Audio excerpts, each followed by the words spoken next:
pemirsa, berjumpa lagi bersama saya Citra Hasanah dalam program Sehat Bersama Rumah Sakit Evarina. Kali ini pemirsa, saya akan berbincang-bincang bersama dokter penyakit dalam dari Rumah Sakit Evarina Pemantang Siantar. Dan kita akan membahas tentang kesehatan ginjal ya pemirsa. Pemirsa, menjaga kesehatan ginjal sama saja dengan menjaga kesehatan seluruh tubuh. Pasalnya nih, jika fungsi ginjal terganggu, organ dan sistem organ lainnya juga akan terganggu. Hal ini bisa memicu berbagai penyakit lain dan bisa mempengaruhi kondisi tubuh secara keseluruhan. Baik pemirsa, untuk mengetahui lebih lanjut bagaimana sih cara memelihara kesehatan ginjal, saya akan langsung berbincang-bincang bersama dokter penyakit dalam. Halo dok, apa kabar nih dok? Halo Citra. Ya, dok mau nanya-nanya nih tentang ginjal nih ya dok. Ya. Dok bisa dijelaskan nggak sih dok, apa sih pengertian ginjal dan fungsi ginjal itu dok? Ya, baiklah. Ginjal itu merupakan organ yang penting yang letaknya di retroperitoneal atau di perut dan pinggang bagian belakang. Setiap manusia normalnya memiliki sepasang ginjal ya. Tugasnya tentu saja vital karena tugas yang utama yaitu menyaring. Jadi menyaring semua yang tidak diperlukan oleh tubuh yang mengalir lewat darah akan disaring oleh ginjal itu, dan yang tidak diperlukan akan dibuang melalui urin. Tapi bukan sampai di situ saja tugasnya, dia juga mempunyai tugas-tugas yang lain terkait dari tugas menyaring ini tadi. Sehingga dia juga mempunyai tugas untuk menjaga keseimbangan ya, baik keseimbangan asam basa di dalam tubuh, keseimbangan elektrolit, bahkan juga dia menghasilkan salah satu hormon yang namanya eritropoietin.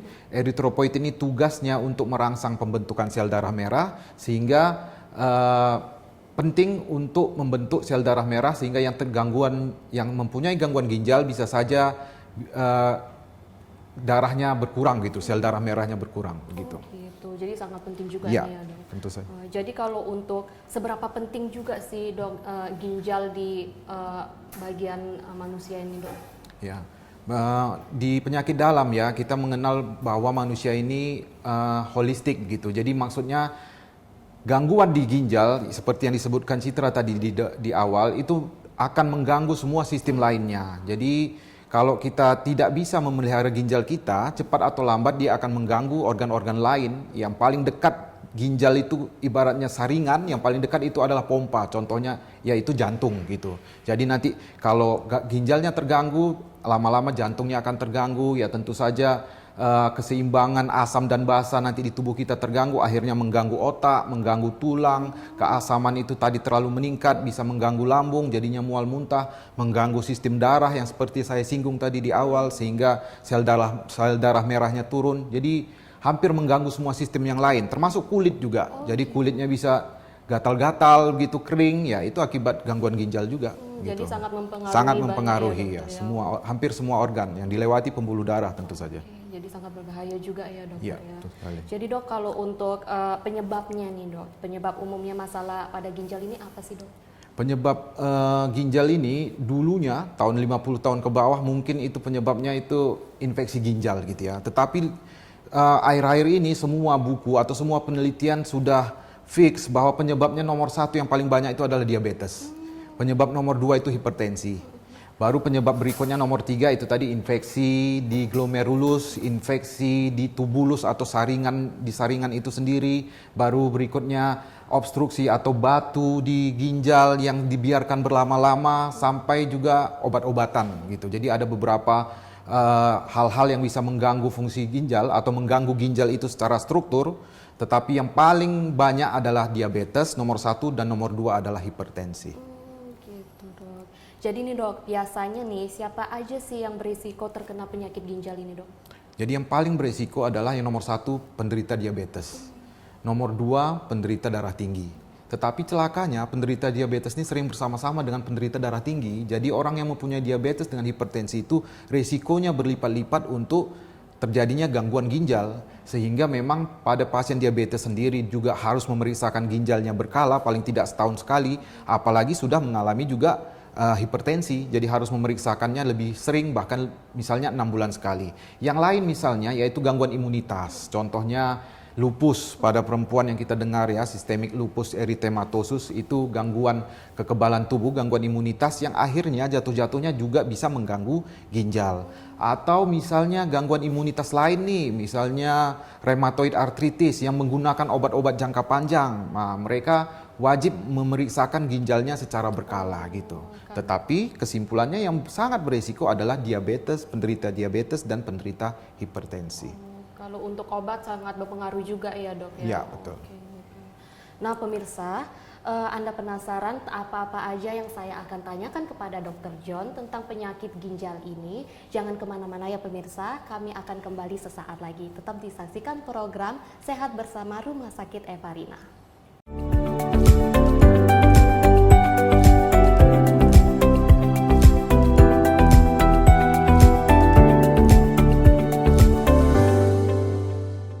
Nah pemirsa, kembali lagi bersama saya Citra Hasana dan Dr. John, penyakit spesialis dalam ya pemirsa. Pemirsa, kami akan bertanya-tanya lagi ya. Nah, dok, pertanyaan selanjutnya nih dok. Apakah penyakit ginjal ini juga merupakan penyakit keturunan dok? Penyakit ginjal ini ada yang bisa disebabkan oleh keturunan, misalnya ADPKD atau Autosomal Dominant Polycystic Disease. Cuma itu penyakit yang jarang. Artinya kistanya terlalu banyak di organ-organ dalam. Biasanya bukan hanya di ginjal tapi di hati. Ya kalau itu kita anggap dia memang autosomal tadi ya, berhubungan sama keturunan. Tetapi itu hanya beberapa persen lah dari penyebab gagal ginjal. Kebanyakan ya bukan disebabkan oleh penyakit keturunan. Demikian. Gitu. Jadi nih dok, apa yang dirasakan seseorang saat dia sudah mulai terkena penyakit ginjal dok? Ya memang celakanya memang penyakit ginjal ini sering dirasakan orang ketika dia sudah tahap lanjut. Jadi gagal ginjal ini ada tahap 1 sampai tahap 5 atau tahap akhir dan cuci darah. Jadi kadang-kadang itu gejalanya muncul itu pada saat tahap 3. Tetapi awal-awal ya yang biasanya dirasakan orang itu adalah mudah lelah. Itu yang pertama sekali dirasakan, mudah lelah, baru akhirnya muncul keluhan lain, kelihatan lebih pucat. Orang lain misalnya perempuan itu di atas 11, laki-laki di atas 12, dia mungkin HB-nya seputar 10. Jadi akibatnya dia mudah lelah, agak oyong begitu ya. Nah kalau itu berlangsung terus, muncul gejala lain yaitu sesak nafas, kaki bengkak, perut membesar, kulit kering dan gatal-gatal, mual muntah. Iya, itu sangat berpengaruh, namanya uremic frost. Jadi kemampuan tugas ginjal menyaring ureum tadi, menyaring racun tadi tidak sanggup sehingga ureum itu menumpuk di darah. Jadi ureum itu dibawa ke sirkulasi dan dibawa ke seluruh tubuh termasuk kulit. Jadi kulitnya itu kasar, gatal dan kering gitu ya, gampang luka. Ya, itu memang salah satu gejala dari ginjal. Sayangnya itu gejala penyakit ginjal kalau sudah tahap lanjut. Tahap awalnya dia biasanya hanya mengeluhkan mudah lelah seperti itu. Seperti fisik kita juga. Iya, karena terkait sama HB tadi yang mungkin pelan-pelan sudah mulai turun. Jadi dok, untuk ciri-ciri ginjal yang bermasalah ini seperti apa sih dok? Ciri-ciri ginjal yang bermasalah tadi hampir mirip dengan tanda-tanda orang yang ginjalnya bermasalah ya. Tapi kalau kita perhatikan orang-orang itu yang mengalami ginjalnya bermasalah, ciri-cirinya ya dia kelihatan lebih pucat. Nah, jadi kalau dia tampilannya pucat dengan ada faktor resiko, misalnya gula atau darah tinggi, kita harus buru-buru untuk menjajaki atau memeriksakan fungsi ginjalnya. Baru ciri-ciri yang lain, volume urinnya terjadi perubahan, baik dia makin sedikit maupun tiba-tiba jauh makin banyak gitu. Nah, itu harus dijajaki apakah ada masalah di ginjal yang menyebabkan perubahan volume urin itu tadi. Volume urin berhubungan sama warna urin juga ya. Kalau dia volumenya berkurang biasanya urinnya akan lebih pekat. Nah itu harus dijajaki apakah ada masalah, karena masalah yang menetap 3 bulan sudah jatuh ke penyakit ginjal kronis. Gitu. Jadi nih dok, ada beberapa pengetahuan yang beredar di masyarakat nih kan dok. Bisa dijelaskan apa benar beberapa penyakit dari masalah ginjal itu? Yang pertama kurang minum, terlalu lama duduk, dan menahan buang air kecil dok. Oh iya, memang itu banyak pemahaman yang ada di masyarakat ya. Misalnya kurang minum, memang betul. Kalau kurang minum itu bisa langsung menyebabkan gangguan ginjal. Tetapi ginjal ini pun termasuk organ yang kuat ya. Tidak serta-merta dia langsung jatuh ke gagal ginjal begitu enggak. Tapi dia memang awalnya penurunan fungsi ginjal. Dia akan menurun fungsinya akibat asupan intake air yang berkurang. Tetapi dia akan memberikan petanda, misalnya urinnya jadi atau kencingnya jadi keruh. Nah, itu memberi kesempatan kita untuk merehidrasi lagi badan kita atau lebih banyak minum sehingga ginjal bisa recovery atau kembali pulih. Tetapi kalau itu berlangsung lama-lama, berlangsung misalnya lebih dari 3 bulan, memang akan jatuh ke gagal ginjal kronis. Yang awalnya dia prerenal atau maksudnya sebelum ginjal bermasalah, misalnya pembuluh darah, dehidrasi misalnya, jatuhnya akhirnya di renal itu sendiri atau di ginjal itu sendiri. Nah, jadi kalau kurang minum ya memang bisa menyebabkan gagal ginjal, tetapi itu yang dilakukan berlama-lama baru bisa jatuh ke gagal ginjal kronis. Kalau lama duduk itu sebetulnya tidak terlalu ada hubungannya ke ginjal. Nah, lama duduk pinggang nyeri ya itu mungkin saja hubungannya masalah ke otot ataupun sendi. Nggak selalu hubungannya ke gagal ginjal gitu tadi. Jadi dok, apa sih dok penyebab paling utama yang menyebabkan adanya batu ginjal dalam tubuh kita nih? Oke ya, batu ginjal di dalam tubuh kita itu ada teorinya 2 yang kita kenal. Yang pertama supersaturasi, artinya kita mengkonsumsi suatu zat yang melebihi kemampuan ginjal kita menyaring. Nah, contoh yang paling banyak itu batu itu 80% intinya itu kalsium. Misalnya kita makan sumber-sumber kalsium, misalnya seafood atau olahan susu berlebihan atau jengkol misalnya berlebihan melebihi kemampuan dari ginjal kita menyaring, akibatnya dia akan terdeposisi atau terendap di saluran kencing itu sehingga membentuk batu. Tetapi teori yang lain adalah teori bakat. Nah, itu maksudnya kita 2 orang yang makan dan minumnya sama, tapi ada memang orang lain yang ginjalnya memang lebih mempunyai muatan elektrik atau bentuk anatomis tersendiri yang menyebabkan dia lebih gampang membentuk batu. Nah, jadi 2 faktor itu biasanya ada gitu, supersaturasi ditambah dia bakat, begitu. Nah, kayak gitu sangat menarik juga ya dok kalau misalnya kita dibilang sangat menyepelekan dengan adanya kondisi-kondisi kita karena berpengaruh sangatnya dari ginjal kita, terus lain dari organ tubuh kita juga larinya ya dok. Wah, pemirsa sangat menarik ya pemirsa tentang bincang-bincang kita bersama Dr. John ini. Nah pemirsa jangan kemana-mana ya pemirsa, kami akan kembali sesaat lagi. Tetap saksikan program Sehat Bersama Rumah Sakit Evarina.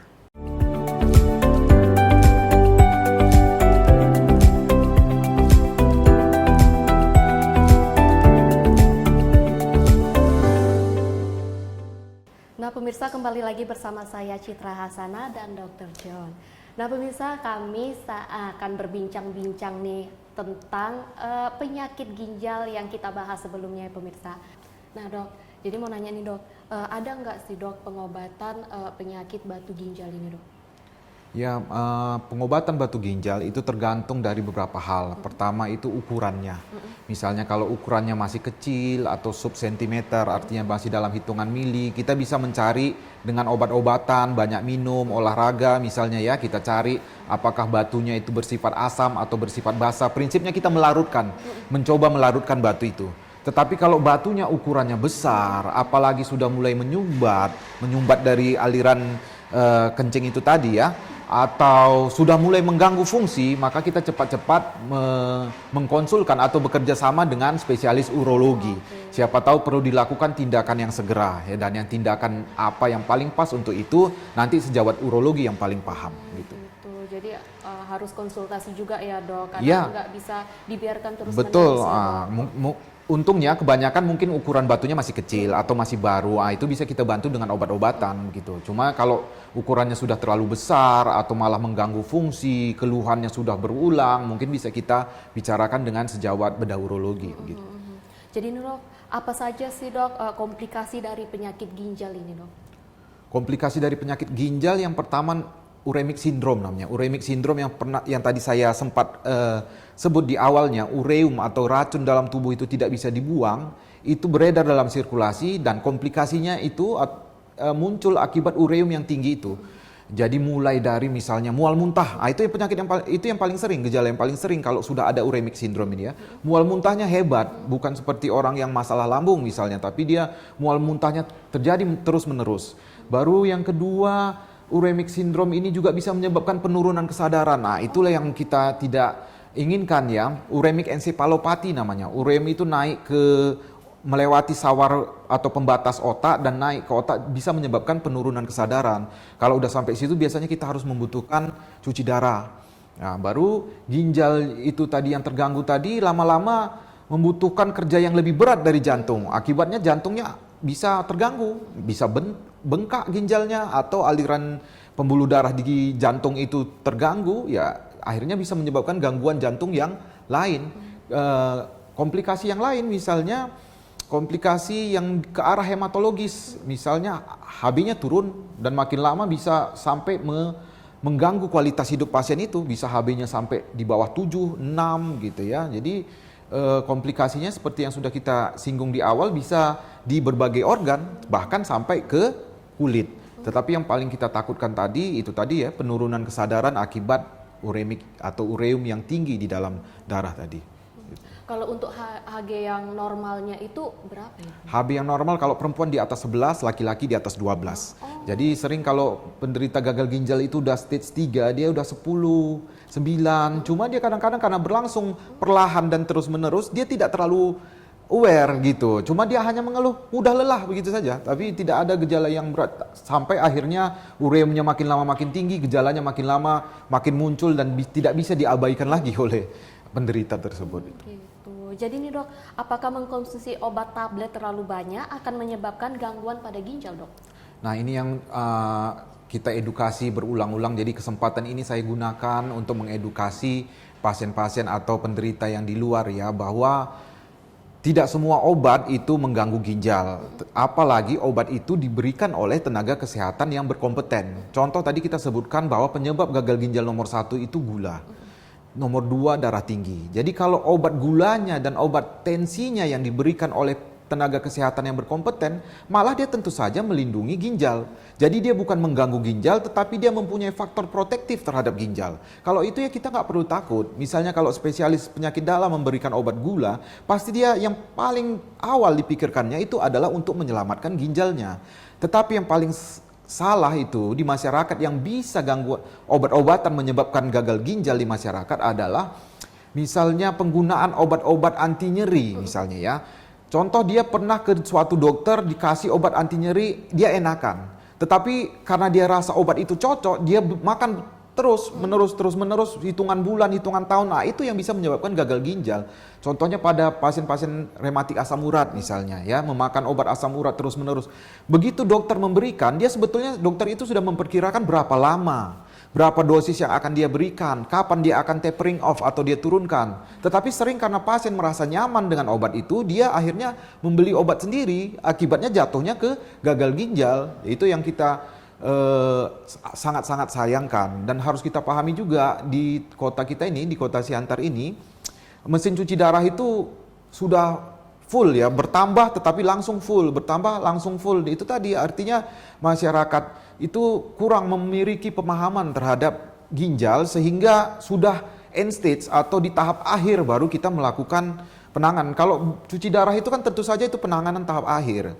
Nah, jadi maksud saya tadi, saya ulang lagi, orang yang sakit gula dengan sakit darah tinggi nggak berani makan obatnya. Akibatnya dia malah beresiko sangat besar untuk terkena gagal ginjal. Tetapi orang yang mestinya tidak perlu makan obat jangka panjang, misalnya malah memakan obat itu jangka panjang, sehingga angka gagal ginjal semakin lama semakin meningkat, baik di dunia, baik di Indonesia, baik di kota kita yang, kota Siantar yang kita cintai ini. Begitu. Jadi nih dok, kan beberapa hari yang lalu nih ada kabar tentang penyakit ginjal akut pada anak. Itu pendapat dokter gimana sih dok? Ya, sebetulnya saya kurang berkompeten untuk membicarakan pada anak ya. Tetapi ini kita anggap saja bahwa gagal ginjal bisa terjadi pada semua orang, termasuk orang dewasa ya. Ya memang ada beberapa obat-obatan atau zat kimia yang dapat langsung merusak ginjal dan akibatnya hebat. Nah itu tidak hanya yang glikol yang kemarin itu ya, ada banyak obat-obatan termasuk misalnya racun hama, racun serangga yang langsung mengganggu ginjal gitu. Tetapi itu kejadian luar biasa. Itu kita serahkan nanti kepada ahlinya untuk menentukan sebetulnya zat kimia yang mana atau preparat apa yang mengganggu ginjal itu, dan itu nanti dibatasi sirkulasinya atau peredarannya di tengah-tengah masyarakat. Memang ada beberapa zat yang memang dalam ukuran kecil pun atau dalam dosis kecil pun tidak boleh terpapar ke manusia, demikian, sehingga bisa mengganggu ginjal. Gitu. Jadi nih dok, bagaimana sih dok cara menjaga agar ginjal kita tetap sehat dok? Ya. Terima kasih ya. Untuk menjaga ginjal kita tetap sehat, terutama itu tentu saja makanan dan minuman yang sehat. Bukan hanya minuman saja yang cukup, minum air putih 8 gelas sehari itu, tetapi makanannya juga yang sehat ya, yang tidak terlalu menggunakan bahan-bahan pengawet yang berlebihan, karena setiap ada bahan yang mestinya tidak menjadi bahan makanan yang sehat, tugas ginjal akan semakin berat. Yang ketiga tentu saja olahraga. Olahraga itu memberikan memberikan ruang untuk ginjal juga untuk memperbaiki dirinya ya, dengan tentu saja diikuti dengan minum yang cukup atau asupan air yang cukup. Dan berikutnya yang paling penting adalah jika kita mempunyai penyakit-penyakit yang sudah kita ketahui berhubungan erat sama gagal ginjal, contoh diabetes, hipertensi, batu tadi yang disebutkan di awal, kita harus betul-betul mengelola gula dan darah tinggi ini supaya tidak mengakibatkan kita jatuh ke gagal ginjal. Itu yang paling penting. Oke gitu, jadi sangat berpengaruh juga pola hidup kita, makan ataupun jaga kesehatan kita ya dok. Betul, Karena istirahat satu lagi ya, istirahat istirahat juga ya dok. Ya Allah. Nah pemirsa, itu tadi bincang-bincang kita bersama dokter spesialis dalam yaitu Dr. John. Jadi pemirsa, Anda harus jaga kesehatan, apalagi yang diutamakan itu buat organ tubuh kita termasuk ginjal ya pemirsa. Nah pemirsa, saya Citra Hasana, sampai jumpa di lain waktu. Tetap saksikan program kami Sehat Bersama Rumah Sakit Evarina.